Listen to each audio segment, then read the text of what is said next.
예, 안녕하십니까. 투자란 무엇인가 예민수 앵커입니다. 투자에 있어서 내재 가치를 측정한다는 것은 굉장히 중요한 거죠. 그래서 내재 가치란 무엇을 의미하는지에 대해서 앞서 말씀드렸고요. 이번에는 내재 가치를 측정하는 팁이라고 할까요? 유용한 얘기를 잠깐만 짧게 하겠습니다. 내재 가치를 구간으로 추정해라. 이게 방법인데요. 벤저민 그레이엄이 이런 얘기를 했습니다. 해당 증권의 내재 가치는 명확하게 산정할 필요가 없다. 내재 가치의 근사치를 대충 산정하는 것만으로도 충분하다. 예, 벤저민 그레이엄이 내재 가치를 정확히 산정해라. 칼같이 이렇게 얘기할 것 같은데 의외입니다. 내재 가치를 명확하게 산정할 필요가 없다. 예, 대충 근사치를 잡으면 된다. 이 말은 내재 가치를 그만큼 잡기가 어려운 것일 수도 있다는 거죠. 어쨌든 간에 투자를 하기 전에 뭐 가치 투자자이든 가치 투자가 아니든 간에 내재 가치를 어느 정도 계산을 해내는 과정은 반드시 필요합니다. 그리고 내재 가치를 측정할 수 있는 방법을 알아야 됩니다. 물론 가치에서 투자하지 않는 기법을 쓰더라도 알아야 됩니다.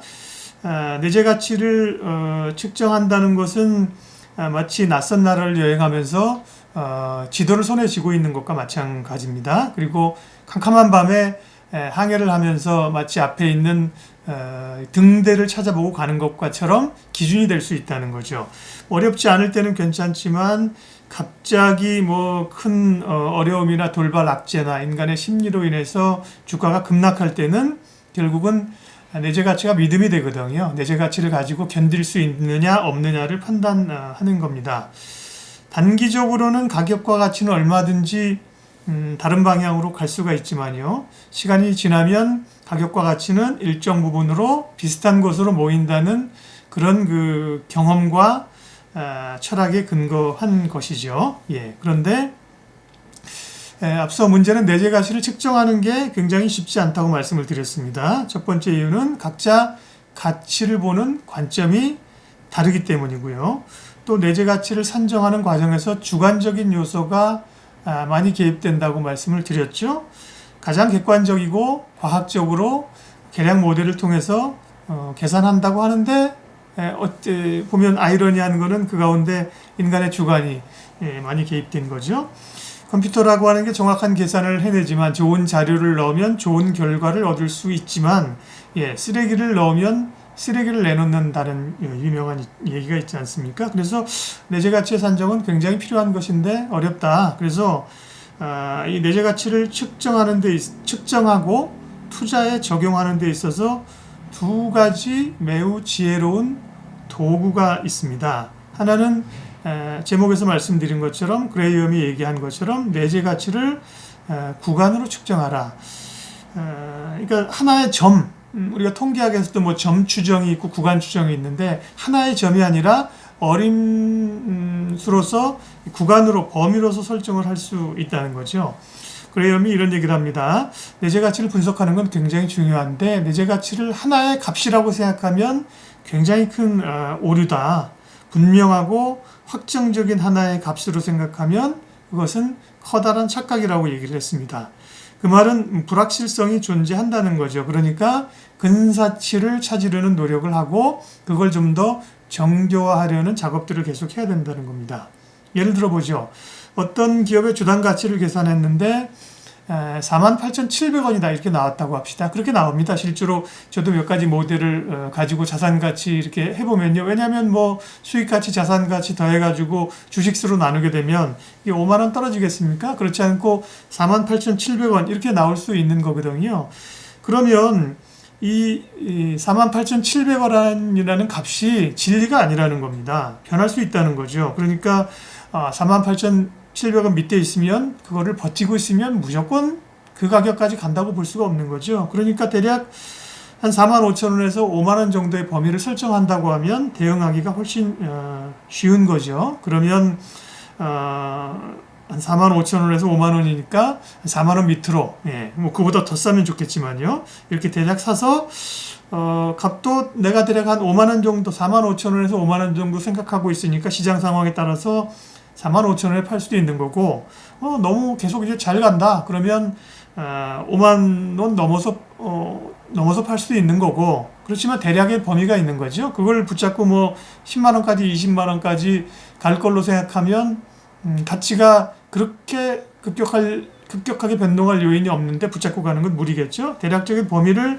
이렇게 내재 가치를 구간으로 측정하면 투자하는 데 도움이 된다는 게 첫 번째 이 지혜로운 도구고요. 두 번째 불확실한 내재 가치를 투자에 적용할 수 있는 유용한 도구는 바로 그 유명한 안전마진입니다. 예. 안전마진은 내가 설정한 그 가치와 지금 현재 가격과의 그 차이를 얘기하는 거잖아요. 이렇게 안전마진을 둠으로 인해서 결국 가치 측정에서 나오는 오류를 방지할 수가 있다는 거죠. 예를 들면 내가 앞서 뭐 5만 원으로 설정을 했는데 그게 사실은 누가 정확한 값이라고 얘기를 할 수가 있겠습니까? 대략은 비슷하다고 하나 뭐 5만 원을 설정했는데 4만 원일 수도 있고 6만 원일 수도 있잖아요. 그러니까 앞서도 이제 범위를 설정하라는 거고, 이렇게 안전마진을 가게 되면 대략 한 5만 원으로 생각했지만 그게 확실치 않으니, 예를 들면 확실한 안전마진을 두고 4만 원 밑에 3만 원 밑으로 갔을 때 가격 매력이 생각한다고 사는 거죠. 그러면 올라가면서 근사치로 올라가면서 그 괴리만큼의 수익을 낼 수가 있다는 거죠. 그러니까 예를 들면 어떤 주식을 내가 5만 원의 가치가 있다고 생각을 계산을 했습니다. 그런데 4만 5천 원에 샀다고 생각을 하죠. 그러면 4만 5천 원에 생각해서 내가 측정한 5만 원까지 가면 대략 10% 수익이 나는 거잖아요. 그런데 이 5만 원이라는 가치가 법으로 정해진 변하지 않는 가치는 아니거든요. 따라서 이 5만 원짜리 가치가 생각하고 있는데 3만 5천 원에 살 수 있다고 하면 안전마진이 35%가 생기는 건가요? 예. 그리고 2만 5천 원에 사면 안전마진이 50%가 생기는 거죠. 이렇게 안전마진을 충분히 도움으로 인해서 가치 산정에서 나타날 수 있는 오류를 배제할 수 있다는 겁니다. 그러니까 정리하면 투자자는 이 밸류를, 내재 가치를 찾으려고 노력해야 되는데 그 과정에서 발생하는 어려움을 극복하기 위해서 내재 가치를 구간으로 추정할 수 있다. 그리고 안전마진을 가지고 이 문제를 해결할 수가 있다는 겁니다. 또 한 가지, 내재 가치는 이렇게 항상 픽스되어 있는, 고정되어 있는 것이 아니다. 상황에 따라서 변할 수 있다는 거죠. 그래서 내재 가치를 추정함에 있어서 항상 내재 가치는 변한다는 사실을 가지고 유연성을 가져라.